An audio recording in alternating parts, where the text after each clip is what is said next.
Good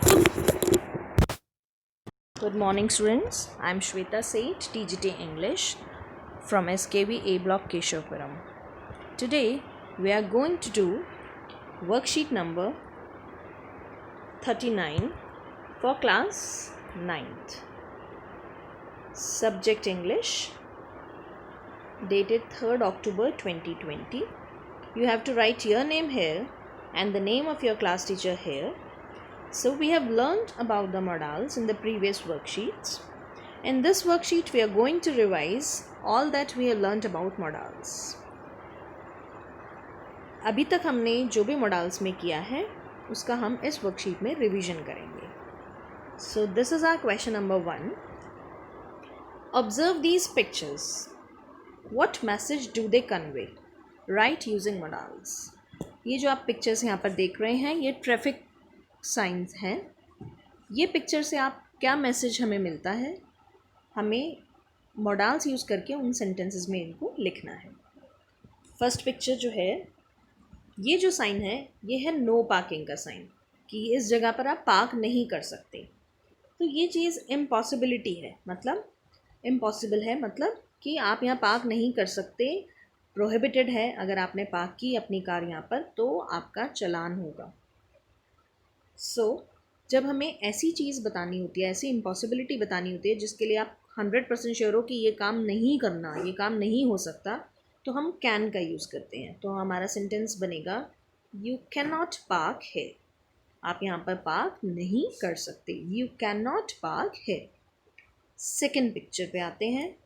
children crossing ahead. ये जो picture है ये आप देख रहे हैं, इसमें 2 बच्चे बने हुए हैं और वो रोड क्रॉस कर रहे हैं. तो ये जो साइन है it is called children crossing ahead. अब ऐसे में जब मुझे ये पता है कि आगे बच्चे रोड क्रॉस कर रहे हो सकते हैं, क्योंकि शायद वहाँ कोई पार्क हो सकता है, स्कूल हो सकता है या प्लेग्राउंड हो सकता है, तो ऐसे में मेरी ड्यूटी क्या है, ऑब्लिगेशन मेरा क्या है कि मैं स्लो ड्राइव करूँ. तो you should drive slowly as children are crossing the road ahead, कि आप गाड़ी धीरे चलाइए क्योंकि आगे बच्चे रोड क्रॉस कर रहे हैं. यू शुड ड्राइव स्लोली, ये मेरी ऑब्लिगेशन है. नेक्स्ट जो पिक्चर है, राइट टर्न पे क्रॉस लगा हुआ है, यानी नो राइट टर्न. हम राइट टर्न नहीं ले सकते, मना है, लिया तो चालान हो जाएगा. तो इसलिए ये इम्पॉसिबिलिटी को शो कर रहा है, तो कैन का यूज़ करेंगे. You can not take a right turn. आप राइट टर्न नहीं ले सकते, लिया तो हमारा चालान हो जाएगा. Question number 2. Read the sentences given in the table below. Change them as given in example. यहाँ पर हमें कुछ sentences दिए गए हैं, examples दिए गए हैं. हमें किस कैटेगरी में वो सेंटेंस है उस हिसाब से उसको चेंज करना है. पहले यहाँ पर बात की गई है सर्टेनिटी की. सर्टेनिटी का मतलब होता है जो चीज़ निश्चित है, मतलब आई एम श्योर कि ये होगा, 100% श्योरिटी है कि ये चीज़ होगी. पॉसिबिलिटी, पॉसिबिलिटी में क्या होता है कि श्योरिटी नहीं होती, लेकिन ऐसा भी नहीं है कि बिल्कुल हो ही नहीं सकता, संभावना है, हो भी सकता है और नहीं भी, उसको हम कहते हैं पॉसिबिलिटी. इम्पॉसिबिलिटी का मतलब होता है 100% श्योरिटी इस बात की है कि ये चीज़ नहीं होगी. सर्टेनिटी में 100% है कि होगा, इम्पॉसिबिलिटी में 100% है कि नहीं होगा, नहीं होगा ये. और पॉसिबिलिटी में हो भी सकता है और नहीं भी हो सकता. फर्स्ट एग्जाम्पल दिया गया है आपको, I will study today. Certainty है, मतलब मैं आज पढ़ाई करूँगा, 100% श्योरिटी है कि आज मैं पढ़ूँगा ही पढ़ूँगा. पॉसिबिलिटी में क्या है, आई मे स्टडी टुडे, मतलब हो सकता है कि मैं पढ़ूँ और हो भी सकता है कि मैं ना पढ़ पाऊँ. चांसेस दोनों बातों के हैं. तो ऐसा भी हो सकता है कि मुझे टाइम ना मिले या कुछ बात ऐसी उपाय हो जाए या सर्कमस्टांसेस ऐसे हो जाए कि मैं ना पढ़ पाऊँ, और ऐसा भी हो सकता है कि मैं पढ़ लूँ. तो आई मे स्टडी टुडे. इम्पॉसिबिलिटी मतलब कि आज हो ही नहीं सकता कि मुझे पढ़ाई का टाइम मिले, तो आई कांट स्टडी टुडे. मेरी तबीयत ठीक नहीं है, या तो मैं इसलिए नहीं पढ़ पाऊँगा या किसी भी वजह से, तो I can't study today. 100% surety है कि आज मैं नहीं पढ़ पाऊँगी. नेक्स्ट, अब हमें दिया गया एग्जाम्पल पॉसिबिलिटी में कि शी माइट बी हेयर, मतलब हो सकता है कि वो यहाँ पर हो। चांसेस इस बात के भी हैं कि वो हो भी सकती है यहाँ और नहीं भी हो सकती। अब अगर मुझे ये बात कहनी है सर्टेनिटी के साथ, मतलब 100% है कि वो यहाँ होगी ही होगी, तो शी विल बी हेयर, वो यहाँ होगी, शी विल बी हेयर। अब मुझे ये कहना है कि वो यहाँ नहीं होगी, 100% है कि वो यहाँ नहीं होगी, तो she can not be hair.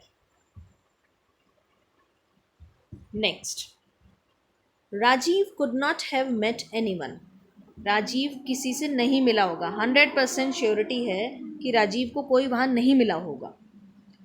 अब मुझे कहना है कि राजीव को कोई वहाँ ज़रूर मिला होगा, हम सर्टेनिटी की बात कर रहे हैं, तो एनीवन को हमने चेंज किया समवन में कि कोई तो मिला होगा उसको, तो Rajiv must have met someone, 100% है कि उसको कोई तो वहाँ ज़रूर मिला होगा। अब बात करते हैं पॉसिबिलिटी की कि हो सकता है उसको कोई मिला हो और ऐसा भी हो सकता है कि उसको कोई ना मिला हो, तो Rajiv would have met someone. Would किस लिए लगाया हमने? पॉसिबिलिटी के लिए, कि हो सकता है कोई मिला हो और हो भी सकता है कि नहीं मिला हो, तो Rajiv would have met someone. Next is we must read every day, हमें रोज़ पढ़ना चाहिए। पढ़ने से मतलब यहाँ पर स्टोरी बुक्स या नॉवेल्स या जो बुक्स आपकी अपार्ट फ्रॉम ये टेक्स्ट बुक्स, उसकी बात हो रही है, रीडिंग की बात हो रही है कि हमें रोज़ रीडिंग करनी चाहिए। अब पॉसिबिलिटी क्या है कि हम पढ़ सकते हैं, ज़रूरी नहीं है कि मैं रोज़ पढ़ूँ, पढ़ भी सकते हैं, चांसेस हैं। तो we can read every day, कि हम रोज़ पढ़ सकते हैं, हम कोशिश कर सकते हैं कि हम रोज़ थोड़ा थोड़ा कुछ कुछ पढ़ें। इम्पॉसिबिलिटी, कि ऐसा हो ही नहीं सकता कि हम रोज़ पढ़ें, तो we can not read every day, we can not read every day, कि ये पॉसिबल ही नहीं कि मैं रोज़ ही कोई ना कोई किताब पढूं। Next, Monica will not go to school, impossible है उसके लिए कल स्कूल जाना। क्यों? क्योंकि उसकी तबीयत ख़राब है या कोई ऐसा रीज़न है जिसकी वजह से वो स्कूल जा ही नहीं पाएगी, 100% श्योर है कि वो नहीं जा पाएगी। अब मुझे बिल्कुल इसका उल्टा कहना है कि 100% श्योर है कि वो जाएगी, तो Monica will go to school. अगर मैं पॉसिबिलिटी की बात करूं कि हो भी सकता है वो जाए और ये भी हो सकता है कि वो ना जाए, तो Monica might go to school, possibility है, जा भी सकती है और नहीं भी। Next, Gauri might make a career in arts, कि हो सकता है कि गौरी आर्ट्स में अपना करियर बनाए। अगर मुझे इसके लिए कहना है 100% श्योर है कि वो आर्ट्स में ही अपना करियर बनाएगी, तो Gauri will make a career in arts.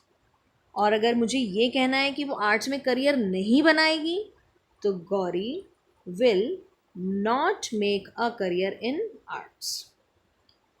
100% sure है कि आर्ट्स में तो वो अपना करियर 100% नहीं बनाएगी, तो Gauri will not make a career in arts.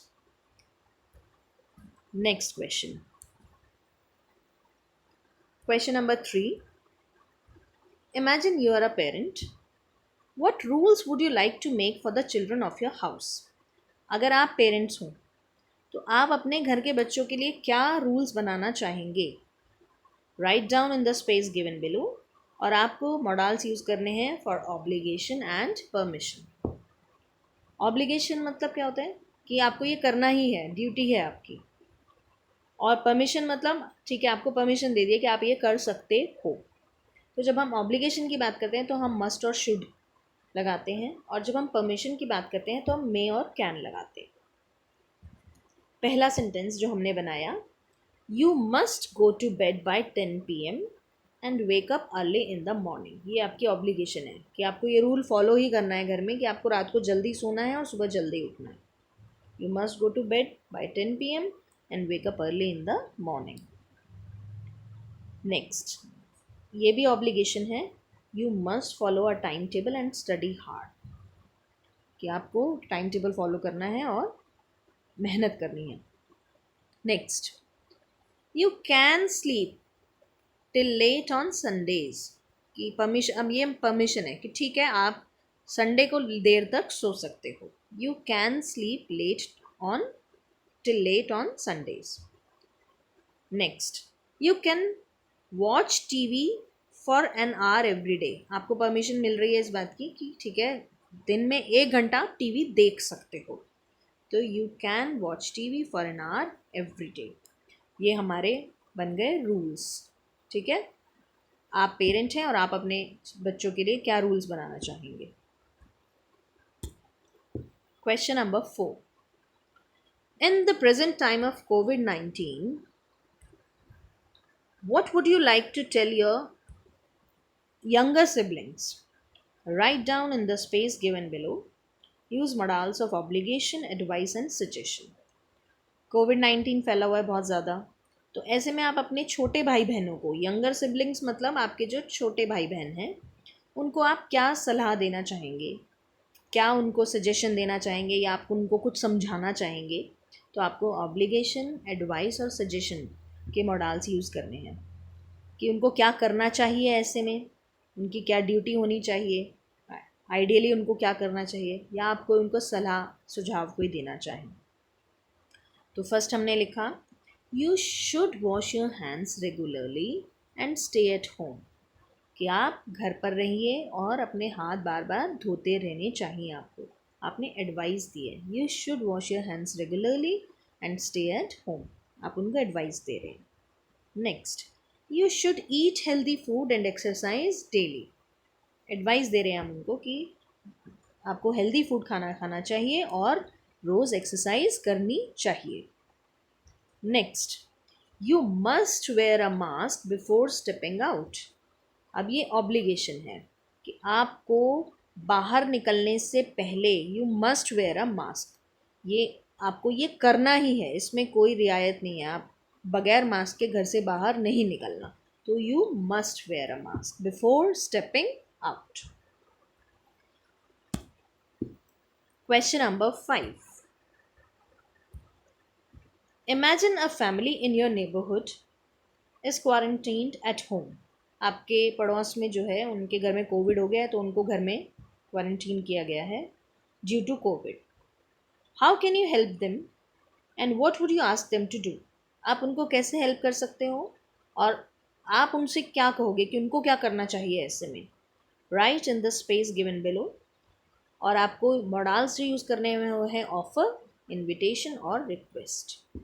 आप उनको कुछ ऑफ़र कर रहे हैं, हेल्प ऑफ़र कर रहे हैं, हमने पढ़े थे पिछली वर्कशीट में, या आप उनको कुछ रिक्वेस्ट कर रहे हैं। तो फर्स्ट सेंटेंस जो हमने लिखा that is could I get groceries for you from the market, आप उनको ऑफ़र कर रहे हैं कि क्या मैं आपके लिए मार्केट से सामान ले आऊँ, आपको चाहिए, अगर आप चाहें तो मैं आपके लिए ले आऊँ। Next, I have some good books, would you like something to read, आप ऑफ़र कर रहे हैं कि मेरे पास कुछ अच्छी बुक्स हैं, अगर आप क्योंकि घर में बंद हैं तो बोर हो रहे हैं, तो would you like something to read, अगर आप चाहें तो मैं अपनी कोई बुक आपको दे सकता हूँ। I have some good books, would you like something to read, you are offering. Next, could you please stay indoors, आप रिक्वेस्ट कर रहे हैं कि प्लीज़ आप लोग घर के अंदर ही रहिए, मतलब बाहर नहीं निकलिए बिल्कुल भी। Could you please stay endorse. So that was our worksheet number 39. Thank you for watching the video.